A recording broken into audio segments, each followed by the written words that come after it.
Hello guys, this is Joshua Horse here, as you can tell by the title here. I'm doing my review for WWE Supershowdown. Let's just go into it. Let's start with the pre-show where the OC beat the Viking Raiders in 10 minutes. Just so they can remain undefeated in Saudi Arabia. Like, I don't see the point in this. Like, why are you trying to do some storyline where the Viking Raiders always lose? Like, in Saudi Arabia, like, I don't see the point of this. And it's basically them just trying to stop people from wanting Viking Raiders versus AOP, which would be a great match. That's basically all it is. So I wasn't a huge fan of it. Let's get to the main show. The Tuareg Trophy Tournament. Hopefully I pronounced that right. Tuareg, whatever it is, mountain tournament. I found it funny every time they mentioned prestigious, and I actually outright laughed when in the kickoff show, someone asked him, David Ortega, do you think this is a real big deal that can push your career forward? He's like, well, absolutely. I laughed because they're not gonna remember this. Even though they will forget about it on SmackDown, and they will forget about it on War. Like, they will forget about it. They'll just be like, they remember the Undertaker bit, but they will completely forget about the Mountain Trophy thing. Like, they won't care about it. But let's just get into it. So it's first off with R-Truth and Bobby Lashley. I thought R-Truth was going to get eliminated, but no, Bobby Lashley rolled up, R-Truth rolled up Bobby Lashley to get the Spice. But I was like, okay. But not really any wrestling. Not really any wrestling to kick off a show. Okay, the United States Champion's out now. Andrade making his return from injury, they claim, but it was actually a suspension. Making his return, he's the champ, he's going to beat Andrade in advance. We could get some actual good wrestling. Oh no, R-Truth beat him with when Andrade hit him. Basically, when Andrade hit basically a backhand, a bit like Chris Jericho's Judas Affair. But he somehow, when he hit it, also hit himself. So he fell. R-Truth fell on him for the 1, 2, 3. So just like it made him look like a bit like an idiot. And so far, not really any wrestling, just someone beating someone down. Then, after that, it was Eric Rowan. We think we're going to get some wrestling. No, it was just R-Truth getting destroyed by Eric Rowan. Eric Rowan chucks him, R-Truth into the stairs, and the cage falls off the stairs. So he gets really mad and hits him with the stairs, and he gets disqualified. So we have no wrestling at the moment. None of this has any wrestling. Oh my goodness. Anyway, so then AJ Styles came out. He did just right out destroy him. He had a little dance, he was toying with him, had a little dance. I thought it was quite funny. But eventually AJ Styles tapped up, R-Truth tapped out to the calf crusher. Then for Rey Mysterio, AJ Styles, some proper good wrestling. It's going to be a great match. It's going to really get me excited for the pay-per-view. And oh no, he's not come out. Oh no, Ray's not come out. What happened? Oh, the OC attacked him, and AJ Styles like, give me the wins, and they have to wait for the count of 10. But then during that count of 10, which should have been like count of 60 or something like that, and we look backstage again, and Garza Carlson get beat up, and we see a man with like black trousers on legs and the cloak, the feet. And we already knew who it is. And then we heard the gong, and it was the Undertaker, who, for no reason whatsoever, enters the tournament. I was like, it was pretty cool, but like, he just enters the tournament. Anyway, I kind of wish they didn't show the feet, because it kind of made it obvious. I feel like they should have them beating up, then we hear gong, and then that's him come out. We don't really need to see a feet. It would be more of a surprise, I think. And yeah, and Undertaker comes in. He's a part of the tournament because why not? And he hits a choke slam and pins him, and he wins the whole tournament. So I love the Undertaker. Undertaker's one of my favourites. But you had an entire tournament with very little wrestling. Undertaker, and can I just say, if they're building to AJ versus Undertaker, which I don't mind personally, my voice broke. I don't mind personally, but you have him lose just to choke him. That's it, because he didn't take like any damage in the last match, and he put in R-Truth didn't put any zero offense. So the fact that it was just a choke slam in it kind of made him look a bit weak. At least do a tombstone. Like, it's just like, I can't even buy the idea that AJ Styles could beat The Undertaker. And I don't think he will because of that reason. Hopefully he looks good, though. But anyway. But it was good, but there was just no wrestling. It ended pretty decently, but overall there was just no wrestling. That's not how you want a show to start. You want a wrestling show to have wrestling. Trust me, this isn't the worst part. Trust me, there's a lot more bad stuff coming. Okay, now we had Miz and Morrison defeating the New Day to win the SmackDown Tag Team titles. The match lasted 13 minutes and 15 seconds. It was a pretty fun match. I liked it. It ended while the ref was looking. John Morrison hit Kofi Kingston with a steel chair. Ref didn't see it, so Miz rolled him up, cut the hold of the titles, and they won the titles, which is good. I wanted them to win the titles. I was actually quite happy with this. This is definitely, I would say, probably highlight of the show, seeing them win the titles. It was just like, yeah, it was pretty good. I enjoyed it. I liked it. That's just what it is. Anyway.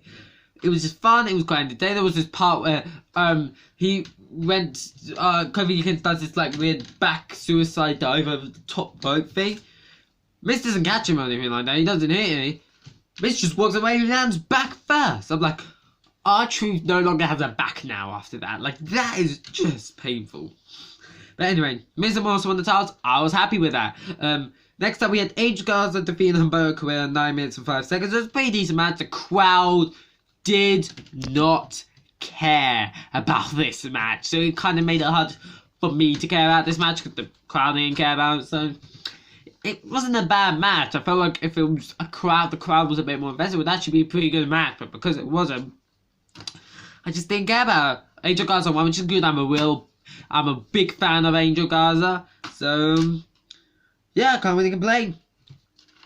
So, yeah, next up, I had to write on notes because usually I look at my phone. But, by the way, in case you're wondering why I'm using my phone on my camera's not working at the moment. I need to get that sorted out. But anyway, so, let's continue. Seth Rollins and Murphy. Not Buddy Murphy, it's just Murphy. To try and make him sound cool. And by the way, I don't get why they do that. Like, I personally think there's very few one-name superstars that kind of feel like main event guys. I can't really remember any. We had female, maybe Goldberg. He's been a champion before, and we'll get to more about Goldberg later on, because that's fun. But anyway, Seth Rollins and Murphy defeated Street Profits in 10 minutes and 40 seconds. I enjoyed it. It was pretty good. Yeah, there's nothing else to it. It was fine. It was decent. Montez Ford is really good though. He had a great splash. But anyway, let's just continue.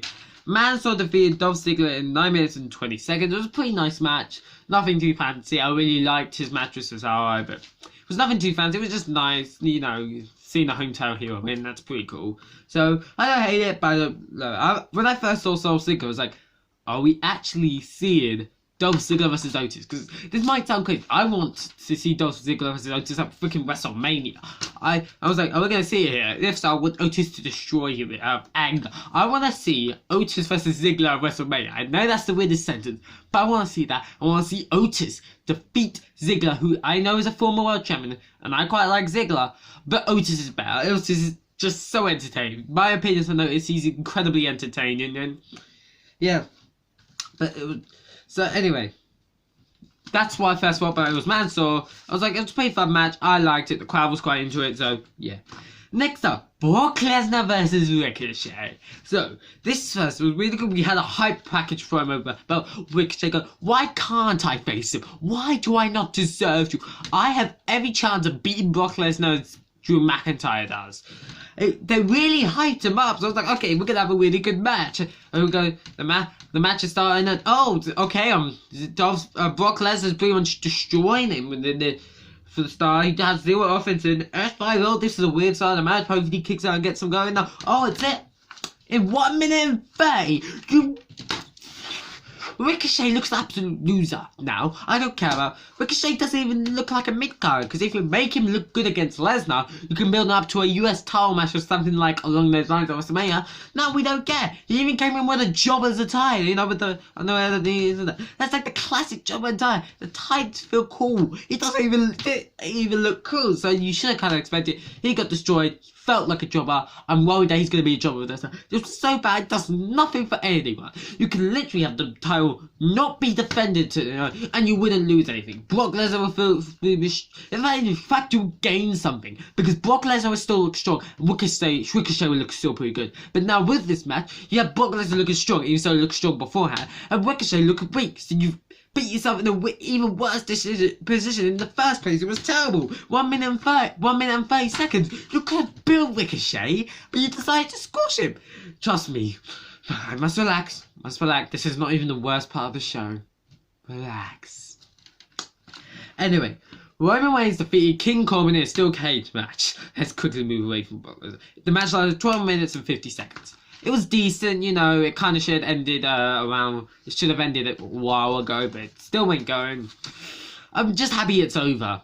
So, yeah, and at least kind of when the talk was...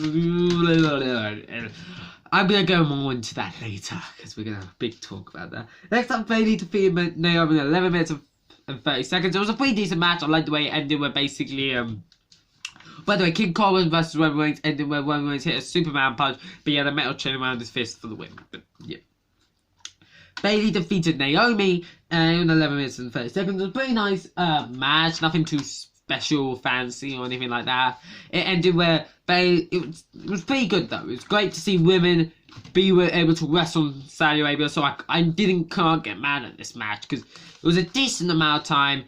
Apparently it feels more like a SmackDown match. I wouldn't know, because I've only been to watch one full episode of SmackDown. I usually tend to watch the highlights. By the way, on May 8th, I'm going to SmackDown again on my main channel, Joshua Halls. Make sure you go subscribe. I will be vlogging that experience, so make sure you go and check that out. But anyway, so basically Naomi got his foot caught. Bayley hit her weird finisher, which is like Dean Ambrose' original Dirty D. Got the win. It was pretty good. It was alright. I liked it. But it just wasn't great. It just didn't feel like a pay-per-view match. None of these matches, although there's stuff I like Miz and Morris from winning the titles, none of them really felt like pay-per-view level matches. They kind of feel like level matches, even the proper wrestling ones that you would see on a Raw or SmackDown, but not like a pay-per-view. So that's really what we. Now let's get to the main event. It was Goldberg versus The Fiend. I hated this. I absolutely hated this. I think it's even worse than the Hell in a Cell main event. Basically, what's happened is Goldberg beat The Fiend to win the title in 3 stupid minutes. 3. My God. Are you kidding me? You built a Fiend as this unstoppable guy, as an incredible character, long-term story. You cut it all there. A long-term story in the Fiend. He had a compelling character. He had a long-term story. Like everyone who faced him ends up changing in some way. Finn Balor turns heel. Seth Rollins turns heel. Daniel Bryan shaves his hair, becomes more aggressive. Like, why? You had a great character. In my opinion, one of the best wrestlers of 2019. You had it all with him. He was your top star. He was even your top merch seller. He was even your top merch. He gave you in terms of merch the most money. And that's why you push Roman Reigns, isn't it? Because he got loads of merch sold. Why then shouldn't you push him? Okay, Josh, relax. But the worst part, the rumors are we're gonna get Roman Reigns versus Goldberg for the Universal title at Mania, and Cena versus Bray Wyatt at Mania. Why?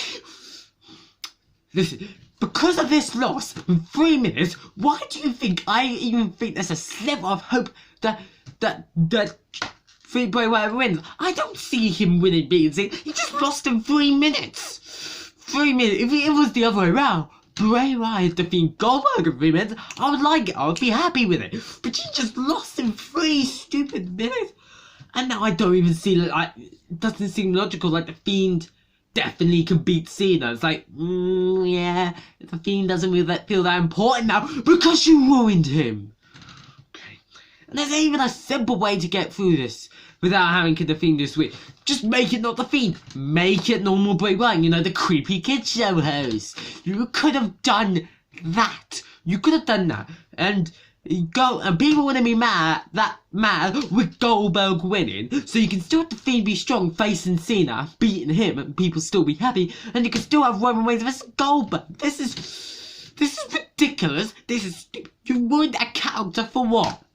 And the crazy part is, WWE's plan has worked, because I think what they're going to do is they want everyone to boo Goldberg. They want to boo him out of the building. So when Roman Reigns takes the title, they will cheer for him and be all, yeah, Roman. And I even want to see Roman Reigns win the title, because I like Goldberg. I'm a big fan of his, but are you kidding me? He doesn't need the title. It's not like Brock Lesnar, who makes sense. He just doesn't make sense. He's in his 50s. He can barely wrestle his opponent.